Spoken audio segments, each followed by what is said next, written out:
નમસ્કાર વિદ્યાર્થી મિત્રો, હું વિજય ચૌહાણ આપની માહિતી યુટ્યુબ ચેનલ ઓશન કોચિંગ ક્લાસીસમાં આપ સૌનું હાર્દિક સ્વાગત કરું છું. વિદ્યાર્થી મિત્રો, ઘણી બધી બાબતોમાં આપણે મહેનત માગી લે છે, આપણે શીખીએ છીએ, પણ પાછું થોડાક સમય પછી ભૂલાઈ જાય છે. શીખેલું યાદ રાખવા માટે પ્રેક્ટિસ એ ખૂબ જ અનિવાર્ય અંગ છે અને આવી દ્રઢતાપૂર્વકની અને ઊંડાણપૂર્વકની પ્રેક્ટિસ કરવા માટે નવનીત દ્વારા જે એસાઇનમેન્ટ રજૂ કરવામાં આવ્યું છે વર્ષ 2025 વિકાસ પરીક્ષાલક્ષી એસાઇનમેન્ટ, એમના વિભાગો એની આપણે વાત કરવાની છે, જેમાં તમને મૂંઝવતા પ્રશ્નોનું ઊંડાણપૂર્વકનું સોલ્યુશન આપવાની છે અને પ્લસ તમે વધુ પ્રેક્ટિસ કરી અને કોઈ પણ ટોપિક, કોઈ પણ મુદ્દો આત્મસાત કરી અને લાંબા સમય સુધી આત્મસાત કરી શકો એના માટેને આપણે અચૂક પ્રયત્ન કરવાના છે. તો આગળ વધીએ. આ એસાઇનમેન્ટ લેવાનું છે ક્યાંથી? તો અહીંયા આપણે જોઈએ તો આ એસાઇનમેન્ટ ખરીદવા માટેના ઘણા બધા સોર્સિસ છે. પહેલા તો 3 સોર્સિસ અહીંયા આપણને આપેલા છે કે આપણે જો તમારે આ એસાઇનમેન્ટ ઘર બેઠા મેળવવું છે તો એના માટે લિંક જે છે ડિસ્ક્રિપ્શનમાં આપેલી છે, અથવા તો તમે નવનીતની વેબસાઇટ છે www.navneetstore.com પર જઈને પણ આ એસાઇનમેન્ટની ઓનલાઈન ઓર્ડર કરી શકો છો.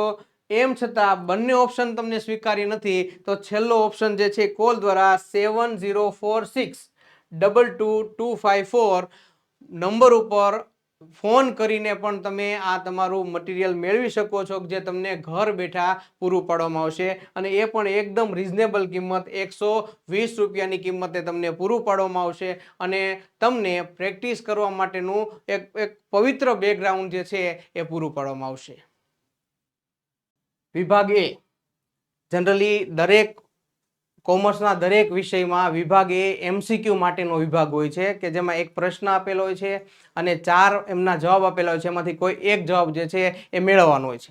જનરલી ઘણી વખત એવું થતું હોય છે કે આપણે જે પ્રશ્ન આપેલો હોય છે એના 1 થી વધારે પડતા જવાબ આપણને સાચા લાગતા હોય છે, પણ આપણે અહીંયા કયો સચોટ જવાબ આપેલો છે એ આપણે પૂર્ણ સમજૂતી દ્વારા આપણે મેળવશું.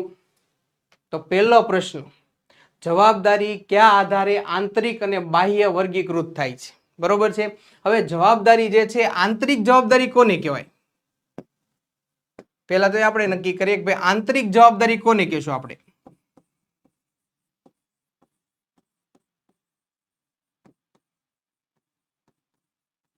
તો કે જે માલિક સાથેની, ધંધાના માલિક, જે ધંધાનો માલિક છે કે જે ધંધો ચલાવવા માટે મૂડી લાવે છે અને ધંધો શરૂ કરે છે, ધંધાનો માલિક કહેવાય છે. એમની પ્રત્યેની એક જવાબદારી હોય છે કે જે આંતરિક જવાબદારીમાં આવે છે. જ્યારે બાહ્ય જવાબદારી,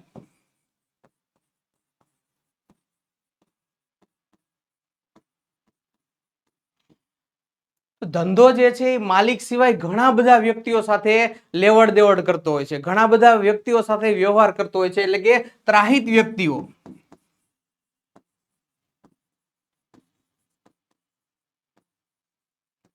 ત્રાહિત વ્યક્તિઓ જે છે કે જે ધંધાની સફળતા માટે, ધંધાના વિકાસ માટે, ધંધાને હરહંમેશ મદદરૂપ થતા હોય છે. તો એવા વ્યક્તિઓ જેમ કે બેંક છે, લેણદારો છે, દેવાદારો છે, આ બધા વ્યક્તિઓ જે છે એ બાહ્ય જવાબદારી નિભાવતા હોય છે. કારણ કે અહીંયા માલિક સાથેનો ધંધાનો અને વ્યક્તિઓ સાથેનો ધંધાનો કોઈ સંબંધ હોય છે અને આ સંબંધના આધારે આ જવાબદારીઓ નક્કી થતી હોય છે. એટલે કે અહીંયા આપણો જે જવાબ આવે છે સંબંધના આધારે આવે છે, કારણ કે અહીંયા સમયના આધારે અહીંયા કોઈ સંબંધ નથી હોતો. સમયના આધારે કોઈ આંતરિક કે બાહ્ય જવાબદારી નક્કી થતી હોતી નથી, નાણાંના મૂલ્યના આધારે નથી થતું, પણ અહીંયા જે છે આપણો રાઈટ આન્સર જે છે એ સંબંધના આધારે આપણી જવાબદારી નક્કી થતી હોય છે. તો આપણો સાચો જવાબ જે છે એ સંબંધના આધારે આંતરિક કે બાહ્ય જવાબદારીઓ નક્કી થતી હોય છે. નેક્સ્ટ પ્રશ્ન, વ્યવહારની ઓળખ એ ધંધાના વ્યવહારનો કયો તબક્કો છે? કેટલો તબક્કો છે? વ્યવહાર ઓળખવો એ જરૂરી છે, કારણ કે જ્યાં સુધી વ્યવહારની ઓળખ નહીં થાય ત્યાં સુધી એમનું નામું લખવું કે ન લખવું એનો ખ્યાલ આવશે નહીં. માટે વ્યવહારની ઓળખ એ જરૂરી છે. સૌથી પહેલું પગથિયું નામાની દ્રષ્ટિએ એક વ્યવહાર થવો છે. તો જ્યારે વ્યવહાર થશે ત્યારબાદ વ્યવહારની ઓળખ કરવામાં આવશે. આ વ્યવહારની ઓળખ જે છે એ બીજા પ્રકારનો તબક્કો છે કારણ કે વ્યવહાર નામાના માટે વ્યવહાર જે છે એ બે પ્રકારનો હોય છે, આર્થિક વ્યવહાર એ હોય છે અને બિન આર્થિક વ્યવહાર પણ હોય છે. પરંતુ આર્થિક વ્યવહારને જ નામાની દ્રષ્ટિએ નામામાં સ્થાન આપવામાં આવે છે. બિન આર્થિક વ્યવહારનું કોઈ નામામાં સ્થાન કે મહત્વ હોતું નથી. માટે વ્યવહારની ઓળખ એ ધંધાનો બીજો તબક્કો છે. માટે આપણો જે રાઈટ આન્સર છે એ બીજો તબક્કો થશે. નેક્સ્ટ પ્રશ્ન ઉપર જઈએ તો ડિબેન્ચરના નાણાં પરત કરવામાં આવે તો તે કયો ખર્ચો છે? હવે ડિબેન્ચર એટલે શું, પહેલા તો એ સમજવું જરૂરી છે. ડિબેન્ચરના નાણાં પરત ક્યારે થાય? તો કે અત્યારે આપણે જે 11મું ધોરણ આવે છે એમાં ધંધાના સ્વરૂપની વાત કરીએ તો 3 પ્રકારના સ્વરૂપ હોય છે. એક તો વ્યક્તિક માલિકીની પેઢી હોય છે, બીજું ભાગીદારી પેઢી હોય છે અને ત્રીજું હોય છે કંપની સ્વરૂપ. બરોબર છે ને? આ કંપની, આ ત્રણેય સ્વરૂપમાં મૂડીના અલગ અલગ સ્વરૂપ હોય છે. આ ડિબેન્ચર છે એ ખરેખર કંપની સ્વરૂપનો એક ઉછીના નાણાં છે. તો આ ઉછીના નાણાં જ્યારે પરત કરવામાં આવે, ડિબેન્ચર એ બીજું કશું નથી પણ કંપની દ્વારા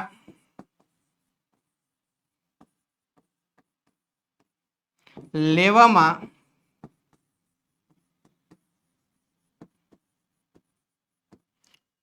ઉછીના નાણાં.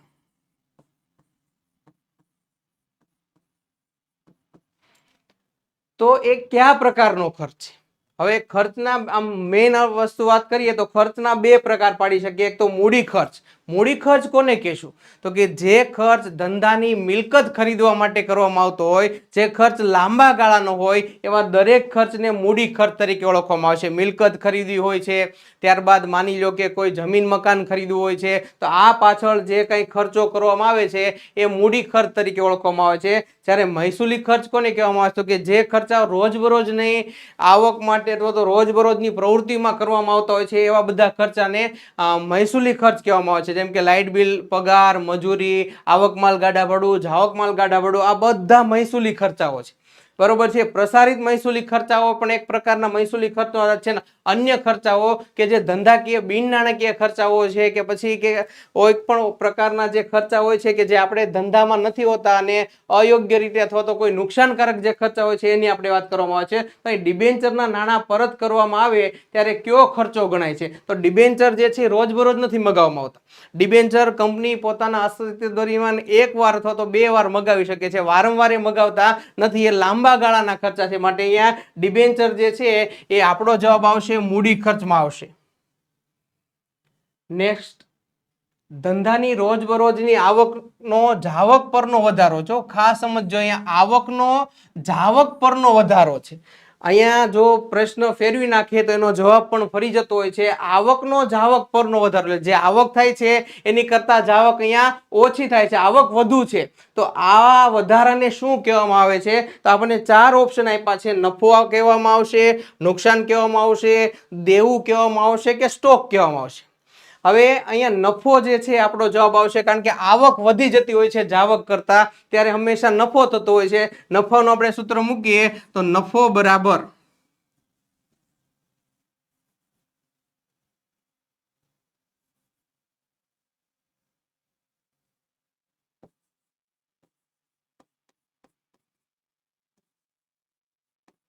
આવક માઇનસ જાવક અને નુકસાન બરાબર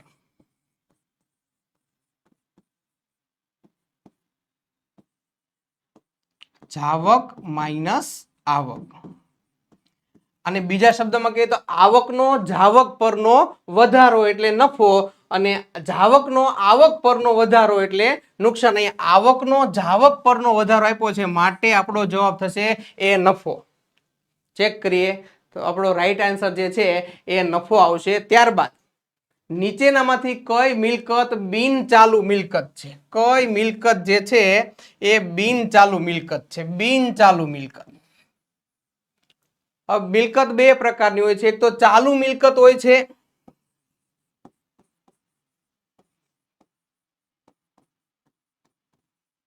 અને બીજું હોય છે બિન ચાલુ મિલકત.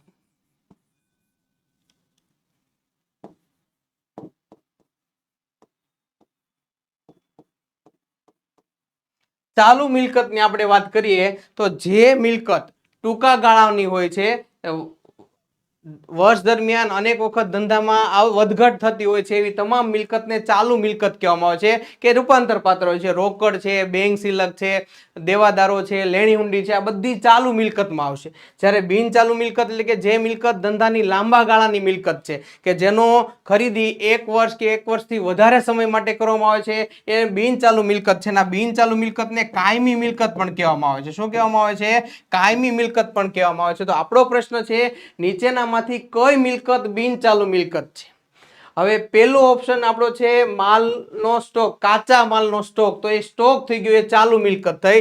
લેણી હુંડી કે જે દેવાદારો સાથે સંબંધ ધરાવે છે, દેવાદારો જે છે એ પણ ચાલુ મિલકતમાં આવશે, કારણ કે વર્ષ દરમિયાન એમાં ઘણી વધારો ઘટાડો થતો હોય છે.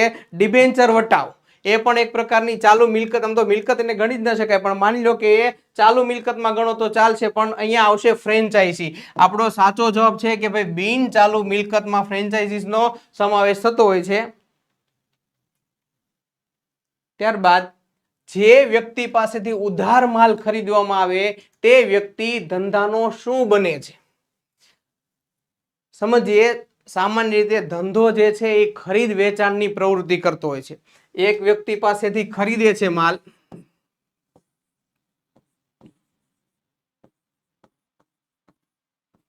એનું ઉત્પાદન કરે છે અને ઘણા બધા વ્યક્તિઓને માલ વેચે છે. ખરીદેલો માલ ઘણા પ્રકારનો છે. તૈયાર માલ હોય છે, અર્ધ તૈયાર માલ હોય છે કે કાચા માલના સ્વરૂપમાં પણ હોઈ શકે છે. તો જે વ્યક્તિ પાસેથી ઉધાર માલ ખરીદવામાં આવે એ વ્યક્તિ ધંધાનો શું બને છે? હવે જેમની પાસેથી આપણે ખરીદીએ એ માની લો કે આપણે કોની પાસે ખરીદવાના છીએ? તો કે જે લોકો પાસેથી આપણે ખરીદવાના છીએ ધંધાના વેપારીઓ કહેવાશે. અને વેપારીઓ એટલે શું કહેવાશે? અને બીજા શબ્દોમાં કેવું હોય તો વેપારીઓ એટલે કે લેણદારો થશે. આ લેણદારો પાસેથી આપણે માલ ખરીદીએ છીએ અને વેચાણ કોને કરીએ છીએ? તો કે આપણે જે વેચીએ છીએ તૈયાર થયેલો માલ એ આપણા ગ્રાહકોને વેચીએ છીએ, અને ગ્રાહકો જે છે એ આપણા દેવાદારો બનશે. તો આપણા પ્રશ્નનો એ જવાબ આવશે કે અહીંયા લેણદારો જે છે એ આપણો સાચો જવાબ આવશે, કારણ કે ગ્રાહકો જે છે એ આપણા દેવાદારો બનશે. દેવાદારો કયો કે ગ્રાહકો કયો, આમાં બેમાં ડિફરન્સ શું? સામાન્ય અર્થમાં સમજીએ તો આ બેમાં તફાવત શું છે? તો કે જ્યારે વ્યવહારના બે પ્રકાર હોય છે, રોકડ વ્યવહાર હોય છે અને ઉધાર વ્યવહાર હોય છે. જે વ્યક્તિ સાથે આપણે વ્યવહાર કરીએ છીએ, આપણી પાસેથી વસ્તુ ખરીદીએ છીએ, બધા ગ્રાહકો બને છે. પણ માની લો કે રોકડ વ્યવહાર થાય છે તો ત્યારે દેવાદારનો સંબંધ અસ્તિત્વમાં નથી આવતો. આ પણ ગ્રાહકો છે અને આ પણ ગ્રાહકો છે. પણ અહીંયા જે વ્યક્તિ સાથે આપણે ઉધાર વ્યવહાર કરીએ છીએ, જે વ્યક્તિ સાથે આપણે ઉધાર વેચાણ કરીએ છીએ, બરોબર છે, એ વ્યક્તિ આપણો દેવાદાર બને છે અને બાકીના બધા આપણા ગ્રાહકો જ કહેવાય છે. સદ્ધર જે છે એ લેણદારમાં નથી આવતો, એ દેવાદારમાં આવે છે. તો આપણો સાચો જવાબ જે છે એ લેણદારો આવશે. ત્યારબાદ આગળનો પ્રશ્ન જોઈએ. નીચેનામાંથી કયું ઉપજ ખર્ચનું ખાતું ગણાય? ઉપજ ખર્ચ ખાતું. ખાતાના 3 સ્વરૂપ છે, વ્યક્તિના ખાતા અને બિન વ્યક્તિના ખાતા. વધારે આપણે વર્ગીકરણ કરીએ તો વ્યક્તિના ખાતું, માલ મિલકતનું ખાતું અને ઉપજ ખર્ચનું ખાતું. જે વ્યવહારથી આપણને આવક થતી હોય, આપણને નફો થતો હોય, એ બધા આપણા ઉપજના ખાતા છે. જે વ્યવહારમાં આપણે ખર્ચ કરવો પડતો હોય એ બધા આપણા ખર્ચના ખાતા છે. તો અહીંયા એ બેંકમાં ફિક્સ ડિપોઝિટનું ખાતું.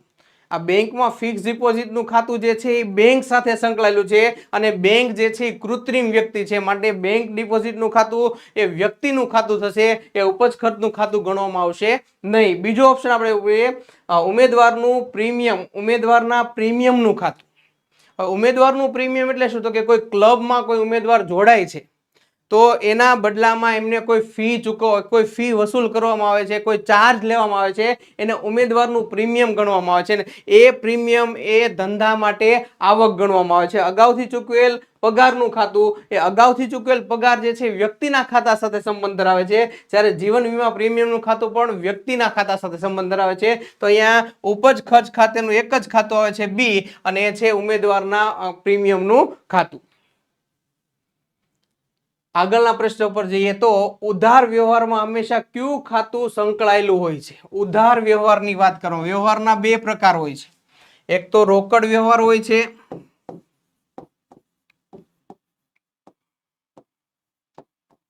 અને બીજો હોય છે ઉધાર વ્યવહાર.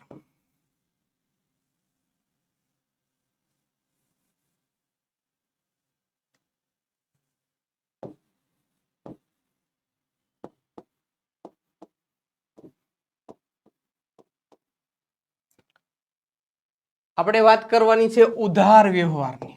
ઉધાર વ્યવહારમાં હંમેશા કયું ખાતું સંકળાયેલું હોય છે? બેંકમાં જે રોકડથી વ્યવહાર થાય છે કે જેમાં રોકડ અથવા તો ચેક દ્વારા ચૂકવણી થતી હોય છે એ બધા વ્યવહારો રોકડ ખાતા સાથે સંકળાય છે. જ્યારે ઉધાર વ્યવહાર જે થતો હોય છે કે જેમાં રોકડની લેવડ દેવડ થતી નથી, ફક્ત માલ કે સેવાની લેવડ દેવડ થતી હોય છે. રોકડની લેવડ દેવડ એ ભવિષ્ય માટે મુલતવી રાખવામાં આવે છે. એવા તમામ વ્યવહારને ઉધાર વ્યવહાર કહેવામાં આવે છે. હવે બેંક સાથે આપણે કોઈ વ્યવહાર કરીએ છીએ તો એ કેવો વ્યવહાર છે? તો કે એમાં કાં તો રોકડ આવે છે ને કાં તો રોકડ જાય છે, એમાં કોઈ ઉધારીની વાત આવતી નથી. માટે આપણો ઓપ્શન એ નહીં આવે. ખરીદ ખાતું.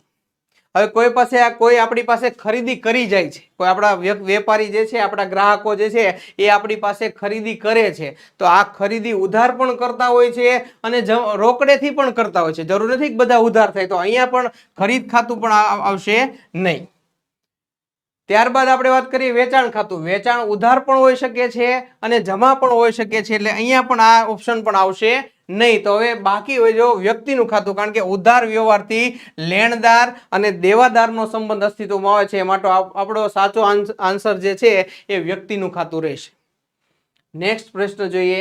જમીન મકાન સ્ટેશનરી, જમીન મકાન સ્ટેશનરી વટાવ વગેરે કયા ખાતા ગણાય છે? ઓલ ઓવર 4 આપણને ઓપ્શન આપ્યા છે. વ્યક્તિ ખાતા, બિન વ્યક્તિ ખાતા, કામ ચલાઉ ખાતા અને ઉપલબ્ધ ખાતા. સૌથી પહેલા આપણે વાત કરીએ વ્યક્તિના ખાતાની, કે જે દેવાદાર કે લેણદાર સાથે સંબંધ ધરાવે છે. બધા ખાતાને વ્યક્તિના ખાતા કહેવામાં આવે છે. અને વ્યક્તિઓ બે પ્રકારના હોય છે, જીવંત વ્યક્તિ હોય છે અને કૃત્રિમ વ્યક્તિ હોય છે. બેંક સાથે કોઈ વ્યવહાર કરીએ, કોઈ પેઢી સાથે વ્યવહાર કરીએ તે વ્યક્તિના ખાતાથી છે. બિન વ્યક્તિના ખાતા, બિન વ્યક્તિના ખાતા બે પ્રકારના હોય છે. માલ મિલકતના ખાતા હોય છે અને ઉપજ ખર્ચના ખાતા હોય છે. કામ ચલાવ ખાતા એટલે કે જ્યારે વારંવાર કોઈ ધંધાના વ્યવહારો નથી થતા પણ વર્ષે એકાદ વખત એવો કોઈ વ્યવહાર બની જતો હોય છે, તો એવા બધા ખાતાને કામ ચલાવ ખાતા કહેવામાં આવે છે. અને છેલ્લે ઉપલબ્ધ ખાતું, કાચું સરવૈયું જ્યારે નથી મળતું. આપણે સૌ જાણીએ છીએ કે ભાઈ કાચું સરવૈયું શું કામ તૈયાર કરવામાં આવે છે? કાચા સરવૈયું એટલા માટે તૈયાર કરવામાં આવે છે કે આપણા જે હિસાબો છે એ ગાણિતિક રીતે સાચા છે કે નહીં એની ખાતરી કરવા માટે કાચું સરવૈયું તૈયાર કરવામાં આવે છે. જ્યારે કાચું સરવૈયાની બંને બાજુ નથી મળતી ત્યારે એ કાચું સરવૈયું મેળવવા માટે ઘટતી રકમ જે ખાતે લખવામાં આવે છે એને ઉપલબ્ધ ખાતું કહેવામાં આવે છે. બરોબર છે? તો ચારેય ખાતાની આ તે સમજ છે. હવે જમીન મકાન સ્ટેશનરી વટાવ વગેરે જે છે એ કયા ખાતામાં આવશે? કે જમીન મકાન જે છે એ માલ મિલકતના ખાતામાં આવશે.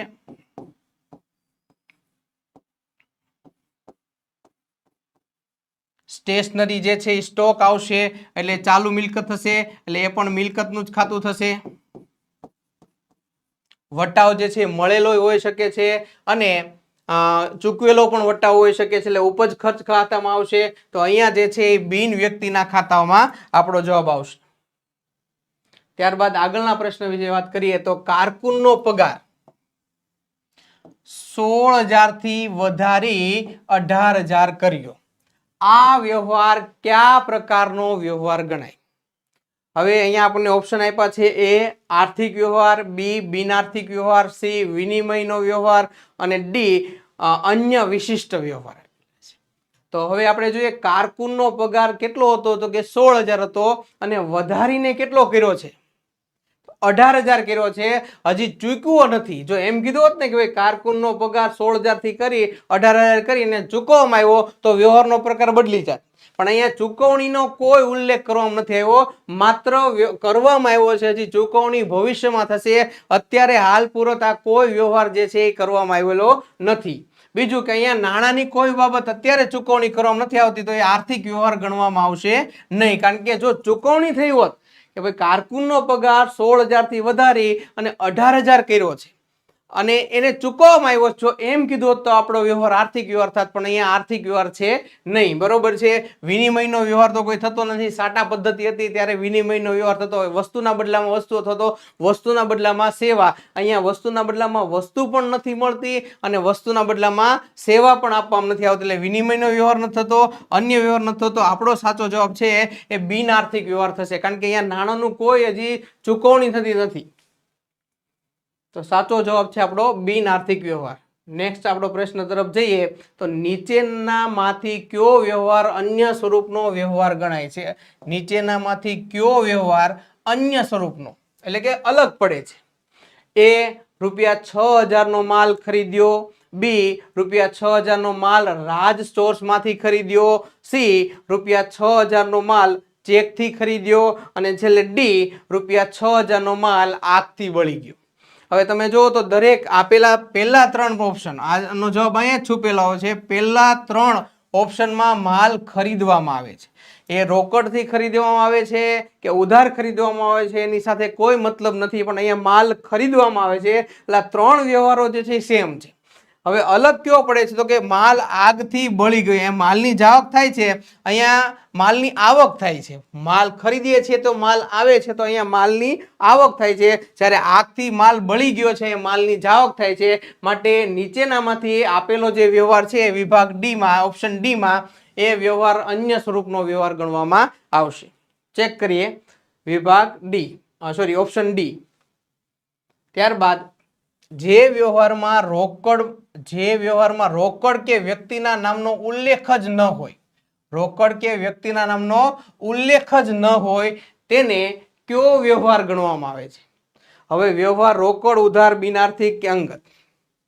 અંગત વ્યવહાર હોય છે ઉપાડના વ્યવહારમાં આવશે. બિનઆર્થિક એટલે કે જે વ્યવહાર નાણાંમાં માપી શકાતો જ નથી, નાણાંના આશયથી કરવામાં જ નથી આવતો, એવા વ્યવહારને બિનઆર્થિક વ્યવહાર કહેવામાં આવે છે.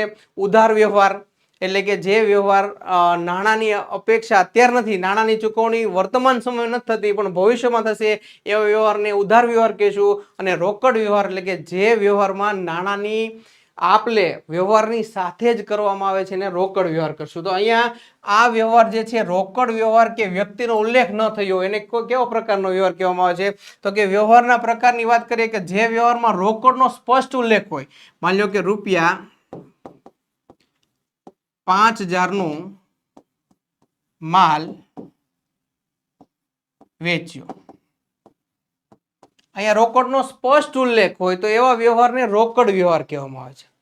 રોકડનો માલ, એક મિનિટ,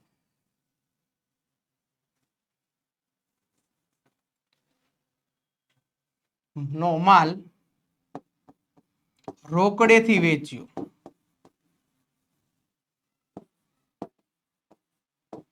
તો અહીંયા જુઓ તો રોકડનો સ્પષ્ટ ઉલ્લેખ હોય એવા વ્યવહારને રોકડ વ્યવહાર ગણવામાં આવે છે. બીજા પ્રકારનો વ્યવહાર જોઈએ આપણે તો કે ₹5,000 નો માલ અનિલને વેચ્યો. જે વ્યવહારમાં રોકડ શબ્દનો બિલકુલ ઉપયોગ જ કરવામાં નથી આવતો, માત્ર વ્યક્તિના નામનો ઉપયોગ કરવામાં આવે છે એને ઉધાર વ્યવહાર કહેવામાં આવે છે. પરંતુ માની લો કે આપણા વ્યવહારમાં શું છે તો કે જે વ્યવહારમાં રોકડ કે વ્યક્તિ બંનેનો ઉલ્લેખ ન કરવામાં આવે, એટલે કે નથી વ્યક્તિનો ઉલ્લેખ કરવામાં આવતો કે નથી વ્યક્તિનો ઉલ્લેખ કરવામાં આવતો કે નથી રોકડનો ઉલ્લેખ કરવામાં આવતો, તો એવા વ્યવહારને શું કહેવાય? માની લો કે અહીંયા આપણને વ્યવહાર આપેલો છે ₹5,000 નો માલ વેચ્યો, એટલે કે અહીંયા આ પ્રકારના વ્યવહારમાં નથી રોકડનો શબ્દનો ઉલ્લેખ કરવામાં આવ્યો કે વ્યક્તિના નામનો ઉલ્લેખ કરવામાં આવ્યો. જ્યારે આ ટાઈપનો કોઈ વ્યવહાર હોય છે ત્યારે એવા વ્યવહારને રોકડ વ્યવહાર તરીકે ગણવામાં આવે છે. તો આપેલો જે આપણે વ્યવહારો કે જે વ્યવહારમાં રોકડ કે વ્યક્તિનો ઉલ્લેખ ન જ હોય, બરોબર છે, એવા વ્યવહારને રોકડ વ્યવહાર કહેવામાં આવે છે. ત્યારબાદ આગળનો પ્રશ્ન જોઈએ. મહેસૂલી આવક મળવાની બાકી થાય ત્યારે. મહેસૂલી આવક, હવે બે પ્રકારની આવકની આપણે અગાઉ વાત કરી, મૂડી આવક એ હોઈ શકે છે અને મહેસૂલી આવક પણ હોઈ શકે છે. જે આવક 2-4 વર્ષે કે 1 વર્ષથી વધુ સમય માટે થતી હોય એવી તમામ આવકને મૂડી આવક કહેવામાં આવે છે. જ્યારે મહેસૂલી આવક એટલે તો કે જે રોજબરોજની આવક હોય, વર્ષમાં અનેક વખત થતી હોય એવી આવકને મહેસૂલી આવક કહેવામાં આવે છે. હવે મહેસૂલી આવક થાય, હવે કોઈ પણ પ્રકારની આપણી આવક થશે, રોકડ સ્વરૂપે હોય કે બેંક સ્વરૂપે હોય કે XYZ સ્વરૂપે હોય, ત્યારે આપણી મિલકત વધતી હોય છે. શું થતું હોય છે? ત્યારે આપણી જે છે એ મિલકત વધતી હોય છે. ખર્ચ થતો હોય છે ત્યારે મિલકત ઘટતી હોય છે. તો આવક ઘટતી હોય છે ત્યારે મિલકત ઘટતી હોય છે. જ્યારે આવક વધતી હોય છે મહેસૂલી આવક મળવાની બાકી થાય એટલે કે આવક વધી, મળવાની થઈ, હજી મળી નથી પણ આજે નહીં કાલે ભવિષ્યમાં મળવાની છે, નોમિની કેવો થયો કે આપણી આવક વધવાની છે. તો જ્યારે આવક વધશે ત્યારે મિલકત જે છે એ વધતી હોય છે. અહીંયા મિલકત જે છે એ ઘટતી હોતી નથી પણ મિલકત વધે છે. પણ અહીંયા શું થાય છે પાછું, જ્યારે મિલકત અને મૂડી સાથે સીધો સંબંધ છે, મૂડી અને મિલકત સાથે કેવો સંબંધ છે, તો મૂડી અને મિલકતની વાત કરીએ તો એની વચ્ચે સીધો સંબંધ છે. મિલકત વધતી હોય છે તેની સાથે સાથે મૂડી પણ વધતી હોય છે. મિલકત ઘટતી હોય છે તો એની સાથે સાથે મૂડી પણ ઘટતી હોય છે. માટે બંને સમાન દિશામાં જ્યારે ફેરફાર થતો હોય છે, મિલકત વધે ત્યારે મૂડી પણ વધે છે. તો અહીંયા આ ઓપ્શન આપણો નહીં આવે, દેવા સાથે સંબંધ નથી, મિલકત અને દેવો સાથે કોઈ સંબંધ નથી. તો આપણો જે જવાબ થશે એ થશે મિલકત વધે છે અને મૂડી પણ વધે છે. નેક્સ્ટ MCQ તરફ જઈએ તો મૂડી ખર્ચ રોકડમાં થાય ત્યારે, મૂડી ખર્ચ કોને કહેશું, તો કે જે ખર્ચ મિલકત ઊભી કરવામાં અથવા તો મિલકતની ખરીદી કરવામાં આવે.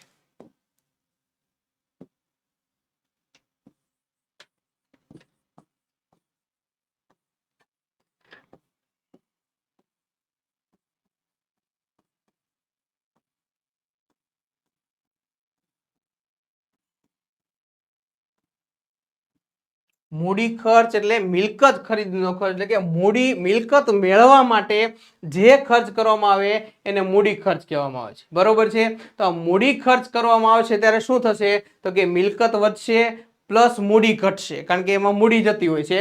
પણ અહીંયા એક મિલકત વધે છે તો અન્ય મિલકત ઘટે છે. જે હિસાબી સમીકરણ પ્રમાણે આપણે મૂડી ખર્ચ કરીએ છીએ ત્યારે રોકડ જાય છે અથવા તો બેંક શિલકમાં ઘટાડો, એટલે કે એક મિલકત જે છે એ ઘટે છે અને મૂડી ખર્ચ કરીએ છીએ ત્યારે ધંધામાં મિલકત આવે. જમીન ખરીદવા માટે આપણે કોઈ ખર્ચ કરીએ છીએ ત્યારે જમીન આવે છે તો જમીનમાં વધારો થાય છે, એટલે એક મિલકત વધે છે.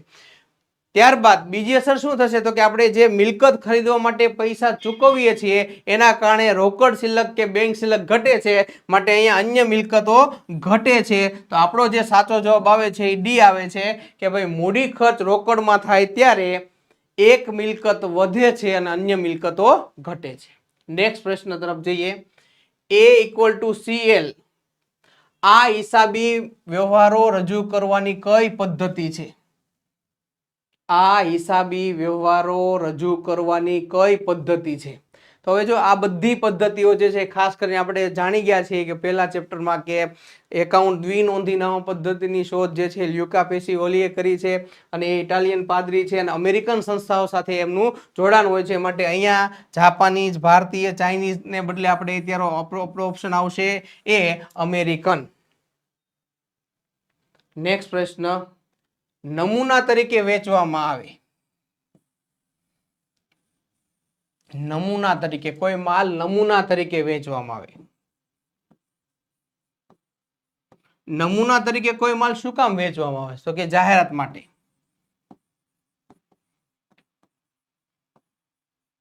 કારણ કે ધંધામાં જાહેરાત કરવી એ ખૂબ અગત્યનું છે અને એના માટે સેમ્પલિંગ માટે કોઈ માલ, કોઈ ગુડ્સ જે છે એ વેચવામાં આવે છે. તો શું બને છે, મિલકત ઘટે છે, દેવું ઘટે છે, બી મિલકત વધે છે, દેવું વધે છે, સી મિલકત વધે છે, મૂડી ઘટે છે અને ડી મિલકત ઘટે છે, મૂડી ઘટે છે. હવે સ્પષ્ટ આપણે પહેલા સમજી લઈએ નમૂના તરીકે માલ વેચવામાં આવે એટલે માલની અન્ય રીતે જાવક થશે. શું થશે, નમૂના રીતે માલ વેચવામાં આવે ત્યારે માલની અન્ય રીતે જાવક થશે. હવે માલ જશે એટલે સ્વાભાવિક છે કે એમાં મિલકત ઘટશે.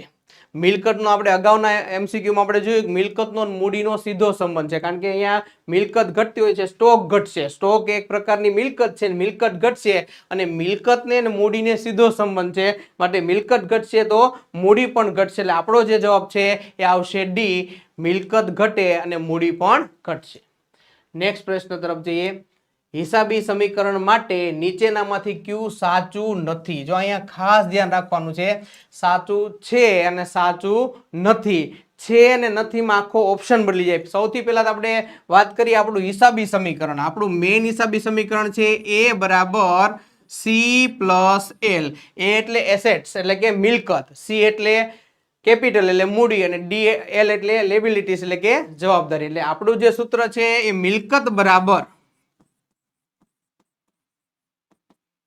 મૂડી વત્તા જવાબદારી આપણું મેઇન સમીકરણ છે. આપણે શું મેળવવાનું છે? સાચું નથી. આ શબ્દને આપણે પકડીને આગળ વધવાનું છે. તો હવે અહીંયા ચેક કરતા જઈએ. C plus L equal to A, C plus L equal to A, એટલે આ તો સાચું થશે. બીજો પ્રશ્ન A minus L equal to C, એટલે હવે માની લો ગાણિતિક રીતે આપણે L જમણી સાઈડ છે અને આ સાઈડ લાવશું ડાબી સાઈડ, એટલે માઇનસ થઈ જાય, એટલે A minus L equal to C, એટલે આ ઓપ્શન પણ આપણો સાચો થશે. એટલે કે બી વિભાગ પણ સેક્શન ઓપ્શન બી પણ આપણા માટે સાચો છે. ત્યારબાદ ત્રીજો ઓપ્શન ચેક કરીએ. A minus C equal to L, જે મૂળ સમીકરણ છે આપણું, A L પેલી સાઈડ છે, સોરી C પેલી સાઈડ છે, અને આ સાઈડ લાવશું એટલે પ્લસ માંથી માઇનસ થશે ઇક્વલ ટુ L. આપણું આ જે સમીકરણ પણ કેવું થશે? સાચું થશે. તો આપણું સાચું સમીકરણ નથી એવું કયું છે? તો કે C minus L equal to A સાચું નથી. માટે આપણો આ પ્રશ્નનો ઓપ્શન આવે છે ડી. ત્યારબાદ આગળ વધીએ. ધંધામાંથી માલની અન્ય રીતે જાવક થાય. ધંધામાંથી માલની અન્ય રીતે જાવક થાય. આપણે શીખી ગયા જાહેરાતમાં આપેલ માલ, એને શું કહેવાય? નમૂનામાં આપેલ માલ. એ શું થયું હતું? તો કે અન્ય રીતે માલની જાવકના પોર્શનમાં આવશે. અન્ય રીતે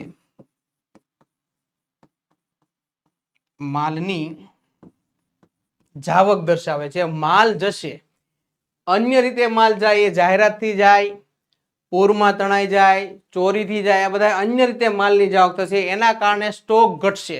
સ્ટોક એ ધંધાની મિલકત છે. સ્ટોક ઘટશે એના અનુસંધાને મિલકત ઘટશે. આપણે અગાઉ કીધું હતું કે મિલકતને અને મૂડીને સીધો સંબંધ છે. મિલકત ઘટે તો એની સામે મૂડી પણ ઘટશે, અને મિલકત વધે તો મૂડી પણ વધે. તો અહીં મિલકત તો ઘટે છે પણ અહીં મૂડી વધે છે, સીધો સંબંધ દર્શાવતો નથી. ત્યારબાદ અહીં મિલકત વધે છે અને મૂડી પણ વધે છે, પણ અહીંયા શું થાય છે? ધંધામાં મિલકત જાય છે, કારણ કે આખર સ્ટોક જે છે ધંધાની મિલકત છે. અહીં મિલકત વધતી નથી, અહીંયા મિલકત ઘટે છે. માટે બી ઓપ્શન પણ આવશે નહીં. અહીંયા મિલકત ઘટે છે અને સાથે મૂડી પણ ઘટે છે, એટલે આપણો ઓપ્શન જે છે એ સી ઓપ્શન આપણા માટે રાઈટ ઓપ્શન થશે. ત્યારબાદ નેક્સ્ટ, ₹18,000 નો માલ ખરીદ્યો. આ વ્યવહાર કઈ પેટા નોંધમાં આવશે?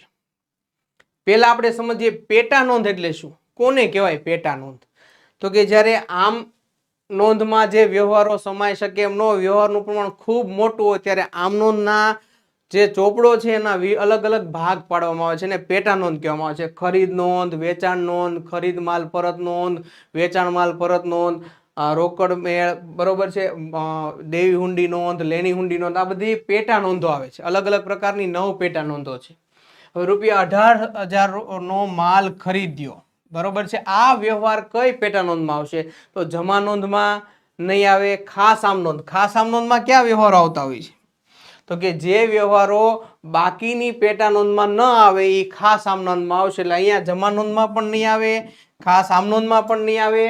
ખરીદ નોંધ છે એટલે ખરીદ નોંધમાં આવે છે, પણ અહીંયા ખરીદ નોંધ તો છે જ નહીં ઓપ્શનમાં, તો રોકડ મેળમાં આવશે. એટલે આપણો સાચો જવાબ જે છે એ સી રોકડ મેળ છે, કારણ કે પેટા રોકડ મેળ છે એ સામાન્ય ખર્ચા રોકડ મેળનો જ એક ભાગ છે, પણ જે મેઇન આવક થતી હોય છે, મેઇન રોકડની લેવડ દેવડ માલ સાથે સંકળાયેલી હોય છે, એને રોકડ મેળમાં રોકાયેલો હોય. બાકી રોજબરોજના નાના નાના ખર્ચા ને પહોંચવા માટે લારી ભાડું છે, ચા પાણી ખર્ચા છે, એ બધા પેટા રોકડ મેળમાં નોંધાય છે.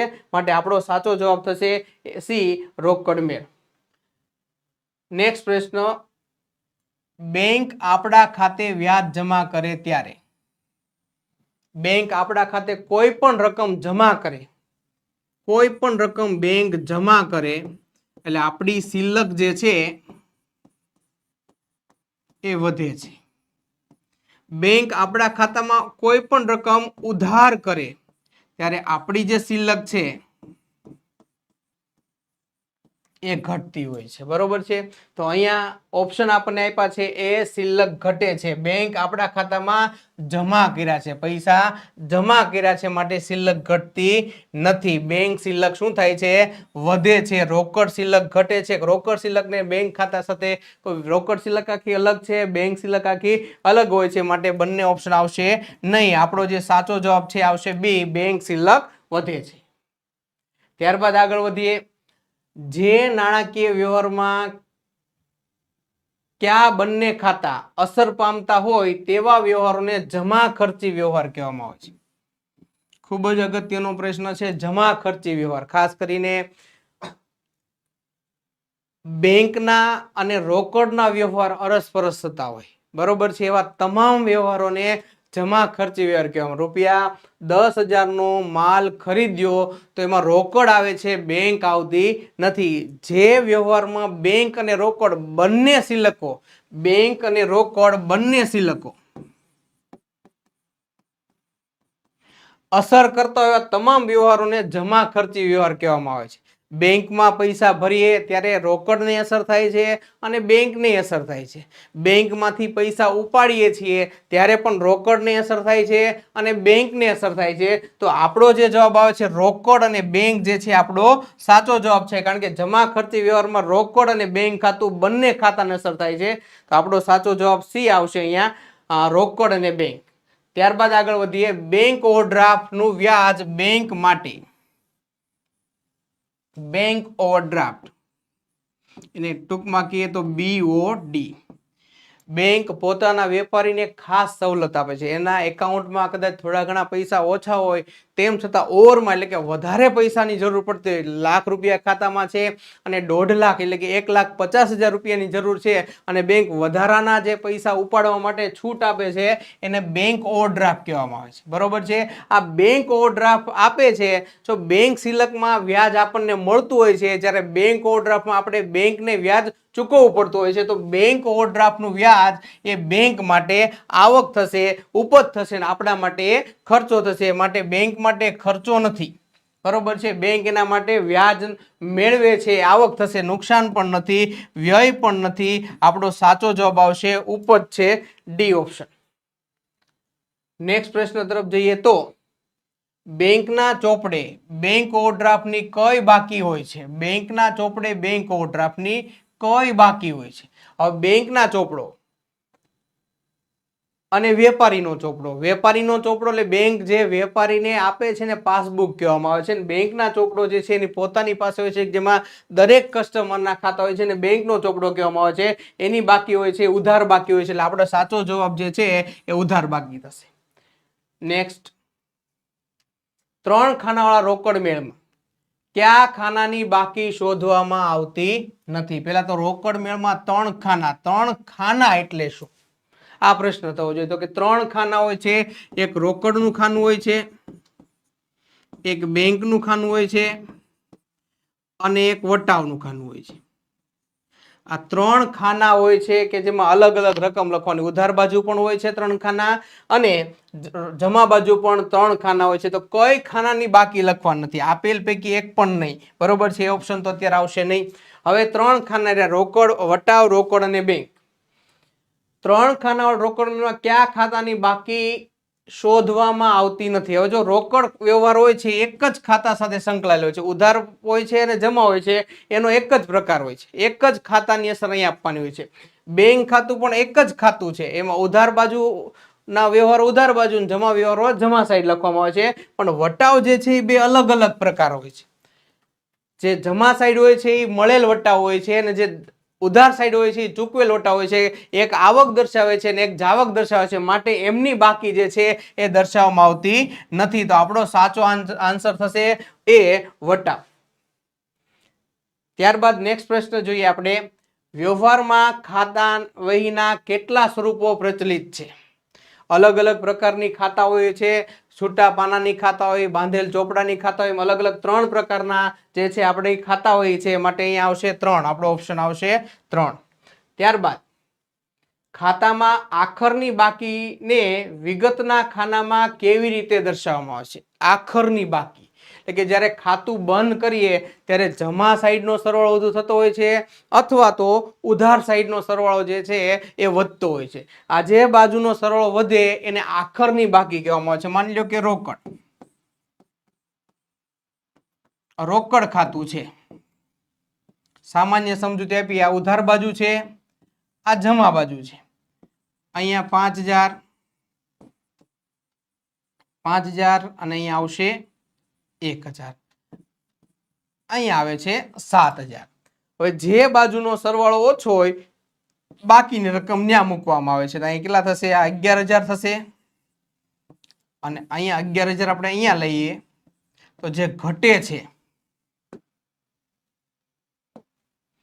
કેટલા ઘટે છે? તો કે 4000 ઘટે છે. આ ખાતાની બાકી થઈ. આ શું થયું કહેવાય? રોકડ ખાતાની બાકી થઈ કહેવાય. અને આ બાકી જે છે ખાતામાં આખરની બાકી, અને આખરની બાકી પણ કહેવાય. શું કહેવાય છે? આખરની બાકી પણ કહેવામાં આવે છે. આખરની બાકી ખાના વિગતના ખાનામાં બાકી આગળ લઈ ગયા તરીકે દર્શાવવામાં આવે છે. કઈ રીતે દર્શાવવામાં આવે છે? બાકી આગળ લઈ ગયા. આ જ બાકી આગલા દિવસે શરૂઆતની બાકી થશે કે જેને બાકી આગળ લાવ્યા તરીકે દર્શાવવામાં આવે છે. પણ અહીંયા શરૂઆતની બાકીની વાત નથી કરી, આખરની બાકીની વાત કરી છે. માટે અહીંયા આપણો જવાબ આવશે ઓપ્શન એ, આ બાકી આગળ લઈ ગયા. અને આ બાકી આગળ લઈ ગયા ને ટૂંકમાં જો દર્શાવવું હોય તો દર્શાવી શકાય આ લઈ ગયા. નેક્સ્ટ પ્રશ્ન તરફ જઈએ. ખાતા વહીને નામાના કયા ચોપડા તરીકે ઓળખવામાં આવે છે? ખાતા વહીની વાત કરી છે. નામાના બે ચોપડા છે. એક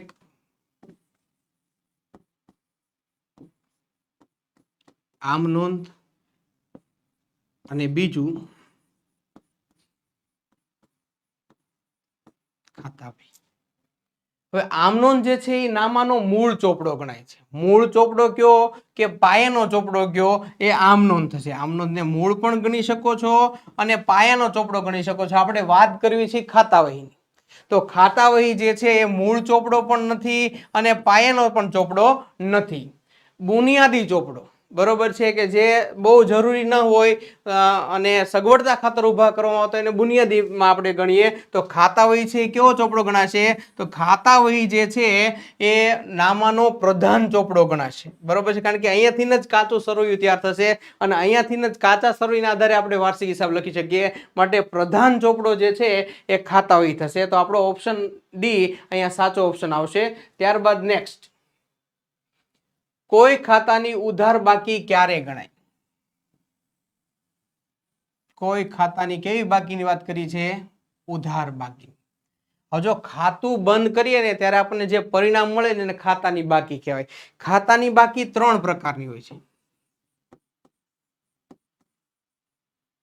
ખાતાના પરિણામ 3 પ્રકારનો છે, બાકી 2 પ્રકારની હોય છે.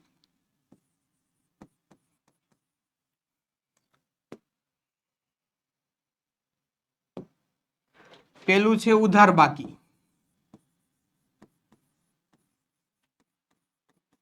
અને બીજું આવશે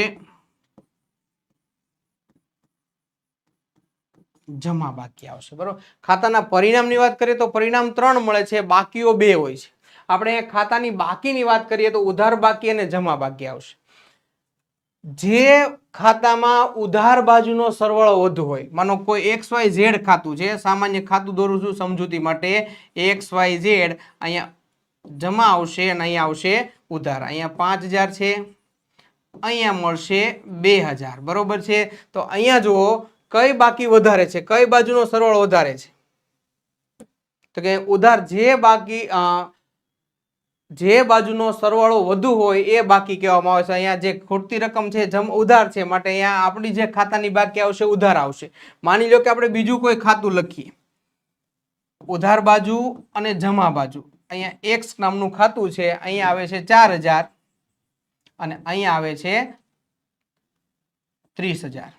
તો જે ખાતાની વધારે બાકી હોય એ ખાતાની બાકી ગણાય. ઉધાર બાજુનો સરવાળો વધુ હોય તો ઉધાર બાકી ગણાય છે. બંને બાજુના સરવાળા સરખા થાય એ ઓપ્શન આપણો આવશે નહીં. બંને બાજુના સરવાળા કરવાથી એવું કોઈ કશું અહીંયા વાક્ય પૂરું નથી થતું, એટલે એ પણ અહીંયા આવશે નહીં. ત્યારબાદ ઉધાર બાજુનો સરવાળો વધુ થવાથી જે બાકીનો સરવાળો વધુ હોય એ બાકી કહેવાય છે. ઉધાર બાજુનો સરવાળો વધુ હોય તો ઉધાર બાકી આવશે, જમા બાજુનો સરવાળો વધુ હોય તો જમા બાકી આવશે. અહીંયા ઉધાર બાજુનો સરવાળો વધુ છે માટે ઉધાર બાકી આવશે.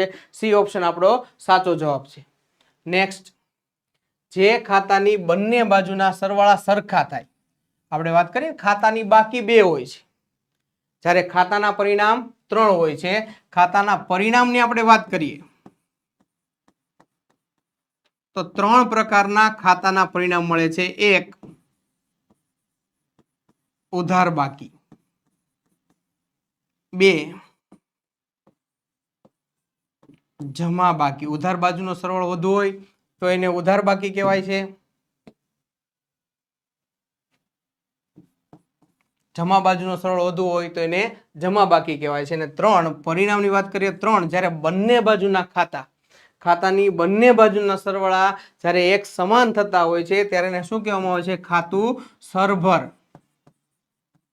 થયું એમ કહેવામાં આવે છે. તો અહીંયા જે છે, જો ખાતાની બંને બાજુના સરવાળા એક સરખા થાય તો એને શું કહેવામાં આવે છે? ખાતું સરભર થયું કહેવાય. અને આપણો સાચો જવાબ આવે છે એ, ખાતું સરભર થયું. ત્યારબાદ નેક્સ્ટ, કઈ નોંધના આધારે દેવાદારોની ખાતા વહી બને છે? કઈ નોંધના આધારે? દેવાદારો. હવે દેવાદારો એટલે શું? પહેલા તો આપણે નક્કી કરીએ જે વ્યક્તિઓ આપણી પાસેથી ઉધાર ખરીદી કરે એ આપણા દેવાદારો થશે. બરોબર છે. અને આપણે એને શું કરીએ છીએ તો કે આપણા પાસે એ લોકો ઉધાર ખરીદી કરે છે, પણ એમની ઉધાર ખરીદી આપણું શું થશે? એ આપણા માટે વેચાણ થશે. બરોબર છે. કોઈ ગ્રાહક આપણો દેવાદાર એટલે આપણી પાસે ઉધાર ખરીદી કરે પણ આપણા માટે વેચાણ થશે. તો અહીંયા કઈ નોંધના આધારે દેવાદારોની ખાતા વહી બને છે? ખરીદ નોંધ. આપણે ખરીદી આપણી પાસે નથી કરતો, આપણી પાસે વેચાણ કરે છે, માટે અહીંયા આપણો જવાબ આવે છે બી, વેચાણ નોંધ અને વેચાણ પરત નોંધ આવશે. ત્યારબાદ નેક્સ્ટ, તો અહીંયા આપણે આપણું આજનું જે વર્ક છે એ પૂરું કરીએ છીએ. આશા છે કે તમને સમજાણું હશે. અને ફરીવાર આપણે નેક્સ્ટ ટાઈમ વધારે MCQ લઈ અને આવશું. ત્યાં સુધી અસ્તુ. જય હિન્દ, જય ભારત.